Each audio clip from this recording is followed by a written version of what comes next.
Boys and girls, là, faut qu'on se parle. Vidéo un peu décousue aujourd'hui, j'ai pas de notes comme à l'habitude, je suis pas vraiment une certaine structure comme dans mes autres vidéos. J'ai envie de vous parler de mon cœur d'un sujet qui est arrivé lors de AEW All Out il y a quelques semaines et honnêtement un sujet qui dure depuis des mois, même des années à la AEW, c'est-à-dire est-ce que la AEW va trop loin dans ses histoires de gore et de hardcore? Et est-ce que la AEW a un véritable plan en ce qui concerne la santé de ses lutteurs? Si vous n'avez pas écouté AEW All Out, eh bien, je vous explique ce qui s'est passé. Il y a eu deux événements lors du pay-per-view All Out qui nous ont fait, nous les fans de lutte, nous ont fait un peu questionner sur la légitimité de la AEW et surtout qu'est-ce qu'on veut faire avec ce produit-là. Est-ce qu'on veut être un produit destiné sur la lutte ou sur les histoires de sang et de dégueulasseries qu'on voit dans pratiquement tous les matchs de la AEW? Le premier événement qui est arrivé est lorsque Bryan Danielson a conservé son titre contre Jack Perry et par la suite, le clan de Danielson, le Blackpool Combat Club, l'a attaqué et Jon Moxley a mis un sac de plastique sur la tête à Bryan Danielson jusqu'à temps que ce dernier s'évanouisse. Mais soyons francs, tu mets un sac de plastique sur la tête à quelqu'un, tu le tues. Alors, est-ce que Bryan Danielson a pris du temps off? On l'a pas vu à la TV? Pas du tout! Il était là le mercredi d'après à Dynamite comme si rien de tout ça n'était arrivé. Donc ça a été le premier red flag. Est-ce que la AEW pousse ses idées trop loin? Tout ça pour avoir un petit clic sur les réseaux sociaux et pour qu'on parle d'eux. Le deuxième sujet, peut-être que certains d'entre vous l'ont vu, moi je l'ai vu et ça m'a dégoûté, c'est lors du match de cage entre Swerve Strickland et Hangman Page. On a vu Hangman Page mettre une seringue dans la bouche de Swerve Strickland. C'était tout simplement dégueulasse. Selon moi, ça n'a pas sa place dans un match hardcore.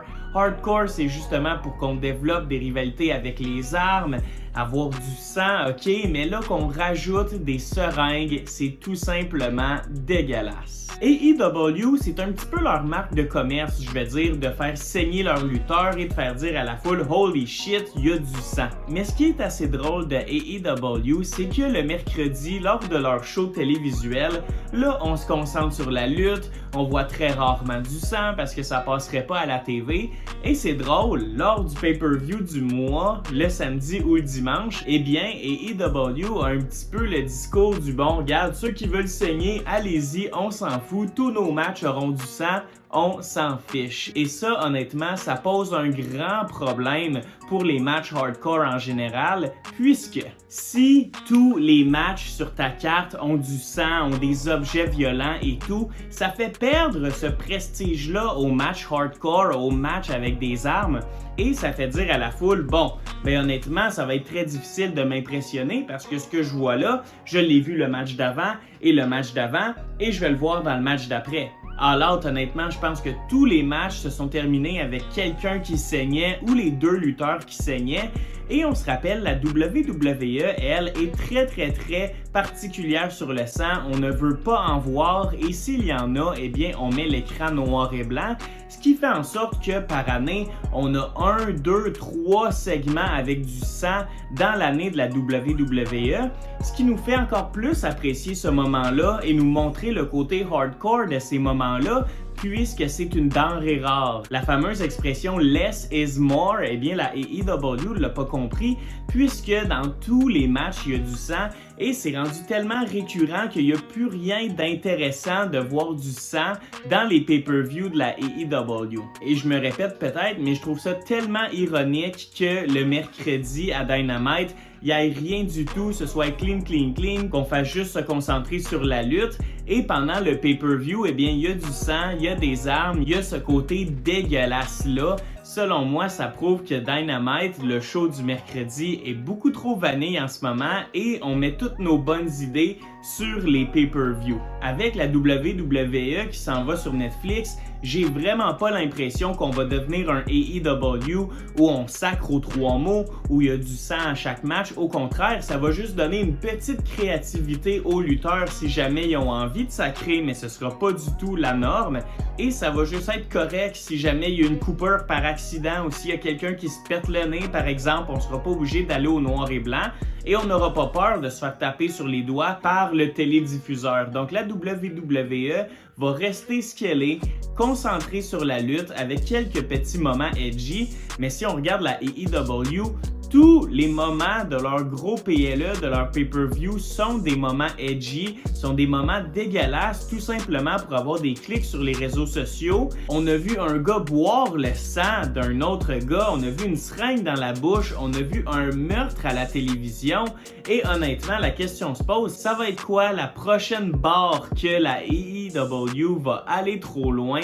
Est-ce que ça va être un foutu pistolet? J'ai pas la réponse à ça, mais honnêtement, je crois que la AEW manque de professionnalisme. Ils veulent tout donner à leurs lutteurs, mais il n'y a aucun boss, aucun bon patron dans cette compagnie-là qui est capable de s'assurer que tout soit en ordre, que si le match d'avant, il y a eu du sang, il y a eu telle arme, il n'y aura pas les mêmes choses dans le match d'après. Les gens à la AEW ne pensent qu'à eux-mêmes et ne se parlent pas. Mon souhait le plus cher soit que la AEW se concentre sur les bons matchs de lutte et non pas sur les moments violents, à pousser les limites, à voir ce qui est respectable ou non, ce qui est faisable ou non. Honnêtement, tout peut se ramasser sur Twitter, ça on le sait. C'est comme si on avait tout vu de la AEW, on n'est plus surpris. Mais ce qui nous surprend de la AEW, c'est leur match de qualité. À chaque foutu mois, on parle d'un potentiel match de l'année. Que ce soit Danielson contre Will Ospreay, que ce soit Ospreay Strickland, Strickland Danielson, il y en a à tous les mois des bons matchs de lutte qui n'ont pas nécessairement besoin de sang, mais la AEW, je me répète, mais n'ont pas l'air d'avoir une structure. Si vous voulez saigner, saignez, et tout le monde porte à croire que plus il va y avoir de sang, plus les fans vont être réjouis. Mais je pense vraiment que pour la suite, les matchs hardcore de la AEW vont vraiment être vus d'une nouvelle façon, puisqu'on a tout vu, on n'est plus capable de se faire impressionner. Et ça cause un immense enjeu parce que Tony Khan va probablement se dire, eh bien là, ils pensent qu'ils ont tout vu, je vais leur amener quelque chose de révolutionnaire, d'encore plus hardcore, et c'est là que ça va aller définitivement trop loin. Donc, petite vidéo très décousu, pas de plan de match, mais j'espère que vous avez aimé. J'aimerais beaucoup vous entendre là-dessus. Est-ce que vous croyez que la AEW va trop loin pour essayer de s'accrocher à ses fans, de leur donner des moments divertissants, mais tout simplement dégueulasses? Et pensez-vous que l'arrivée de la WWE sur Netflix va créer un virage vers du contenu plus hardcore, ou si ça va juste être une façon de laisser les lutteurs être créatifs comme ils le veulent. Donc n'hésitez pas à m'écrire dans les commentaires. Merci beaucoup d'avoir écouté. J'ai fait un petit ménage dans mon setup, donc j'espère que vous avez aimé la vidéo. Like, subscribe, abonnez-vous à RNBO comme d'habitude. Donc merci beaucoup d'avoir été là les chums. On se retrouve très bientôt pour une nouvelle vidéo. Je vous souhaite une merveilleuse semaine. Portez-vous bien. Take care and peace.